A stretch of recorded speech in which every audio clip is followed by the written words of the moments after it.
अगर आप भी चाहते हैं कि लापालॉप म्यूजिक का हिट ऑडियो वीडियो सबसे पहले आप तक पहुंचे, तो हमारे चैनल को सब्सक्राइब कीजिए और साथ में बेल आइकन दबाना ना भूलें।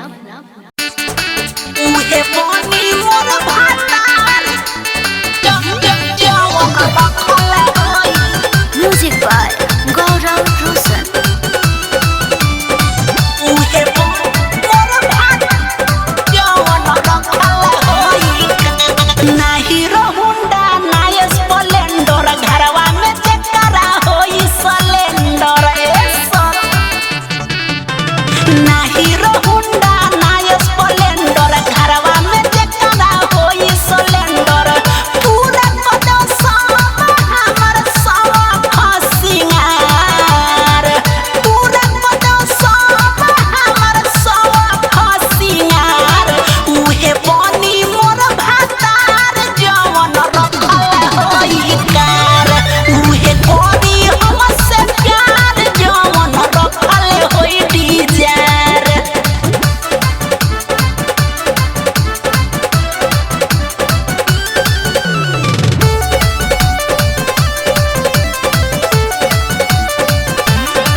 सुबेरे हमके शॉपिंग करावे, जब कहीं तबे हमके नैहर घुमावे।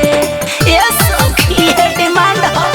हाँ, शाम सुबेरे हमके शॉपिंग करावे, जब कहीं तबे हमके नैहर घुमावे।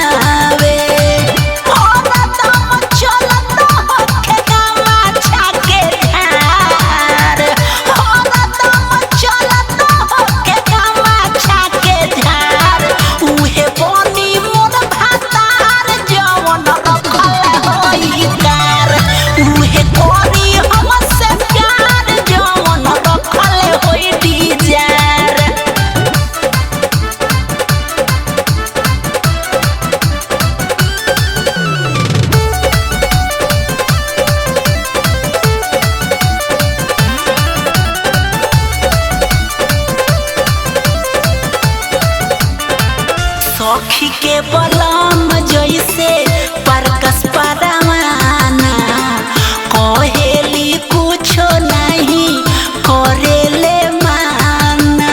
बड़ी हिसाब के सजनवा हम। सखी के बलम जैसे परकस परवाना, कहेली कुछो नहीं करेले माना।